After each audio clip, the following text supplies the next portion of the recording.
Викендов се менува времето со поместување на стрелките на часовникот за 1 час нанапред, што многу влијае на здравјето и расположението на луѓето. Поместувањето на времето може нашите телесни часови да ги изфрли од вообичаениот ритам, објаснуваат докторите.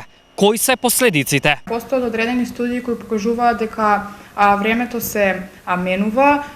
Фактички тоа ни укажува дека ни се скратува ноќта, односно луѓето имаат помал сон, ни се нарушува дневниот биоритам, се менуваат одредени човечки активности кои луѓето си ги имале претходно. Оваа промена најмногу ја чувствуваат хронично болните и метеопатите. Најмногу промени има кај овие лица, тоа всушност укажува на одредени болки по телото, главоболки, вртоглавици, нестабилности.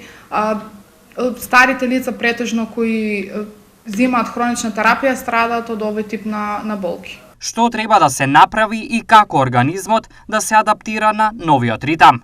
За да се адаптира организмот на овој ритам нов треба, значи првенствено потребно сте неколку дена за да се адаптира самиот организам и заради тоа не треба да се земаат дополнителни медикаменти или други видови на лекови, значи едноставно да се остави организмот сам по себе да се привикне. Новиот режим има и позитивни ефекти. Можеме да кажеме првенствено дека повеќе има сончеви денови, затоа препорачуваме ние докторите лицата да излегуваат надвор, првенствено заради тоа што може да се спортува, може да се движи, сонцето ни е како природен извор на витамин D.